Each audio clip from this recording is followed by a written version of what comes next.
പ്രതിഷേധത്തിൽ യുദ്ധക്കളമായി മാറി അക്ഷരാർത്ഥത്തിൽ രാജ്യ തലസ്ഥാനം.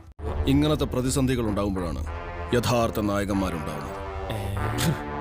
അത് കണ്ടപ്പോ എനിക്ക് വീട്ടിൽ ഇരിക്കാൻ പറ്റിയില്ല. അത്രയും നേരവും ഞാനൊരു ഇന്റർനെറ്റ് പോരാളിയായിരുന്നു. വെറുതെ വിടില്ല ഞാൻ. ഈ മേനകയും എന്റെ സംഘടനയും ഉള്ളിടത്തോളം കാലം പീഡനത്തിനിരയാവില്ല.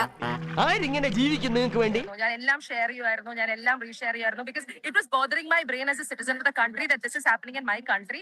ഞാൻ നിന്നില്ല, നിൽക്കാൻ പറ്റില്ല. ഇത് വാങ്ങിക്കൊടുക്കണ്ട. എന്തൊക്കെ സ്വാതന്ത്ര്യ ഒരാള് പോലും അവിടെ അങ്ങോട്ട് അറ്റാക്ക് ചെയ്തിട്ടില്ല. എന്നെ വേണേ രണ്ടടി അടിച്ചോ, പക്ഷെ ഞാൻ ഉള്ളത് പറയും. ഇപ്പോഴത്തെ കാലത്ത് ഇങ്ങനെയുള്ള സത്യസന്ധമാരെ കണ്ടുകിട്ടാൻ പാടില്ലേ? അവരുടെ കയ്യിൽ ഒന്നെങ്കിൽ കോൺസ്റ്റിറ്റ്യൂഷൻ അല്ലെങ്കിൽ നമ്മുടെ ഏതെങ്കിലും ലീഡേഴ്സിന്റെ പിക്ചർ, റോസാപ്പൂ, ഫ്ലാഗ്, വളരെ പീസ്ഫുൾ ആയിട്ടുള്ള കാര്യം, വളരെ സോഫ്റ്റ് ആയിട്ടാണ് ഇവരെല്ലാരും പെരുമാറുന്നത്.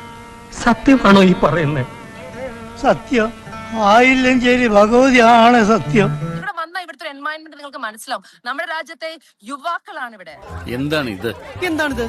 പോലീസ് വാഹനങ്ങൾ ഉൾപ്പെടെ മറച്ചിട്ടുകൊണ്ട് പ്രതിഷേധക്കാർ പ്രതിഷേധിക്കുകയാണ്. അതിന്റെ ദൃശ്യങ്ങൾ നമുക്ക് കാണാം. വാഹനങ്ങൾ പ്രതിഷേധക്കാർ ആക്രമിച്ചിട്ടുണ്ട്. ബസ്, ഡൽഹി പോലീസിന്റെ ബസ് ആക്രമിച്ച് കല്ലെറിഞ്ഞ് തകർത്തിരിക്കുന്നു.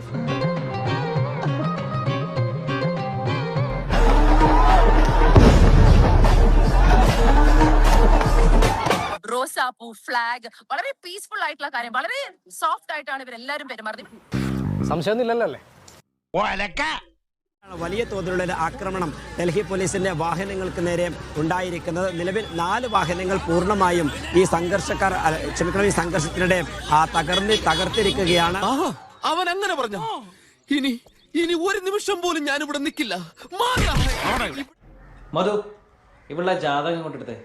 മീഡിയ ഫേസിന് വേണ്ടി ഡൽഹിയിൽ പോയി ചെലക്കുന്ന ഇവള് കഴിഞ്ഞ കുറെ കാലമായി കേരളത്തിൽ നടക്കുന്ന PSC അഴിമതികളെ കുറിച്ച് യാതൊരു രീതിയിലുള്ള സംസാരവും ഉണ്ടാക്കിയിട്ടില്ല. എന്താ ഉറക്കം വരുന്നു?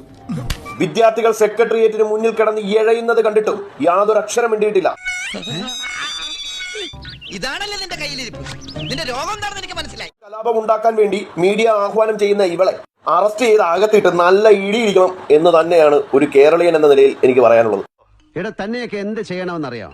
മൂട്ടിലും മുളക് തേച്ച് മുക്കാലി കെട്ടി ചാട്ടവാറിനടിച്ച് ചവിട്ടിക്കൂട്ടി റോട്ടിലെ കുഴിയിലിട്ട് മൂടണം.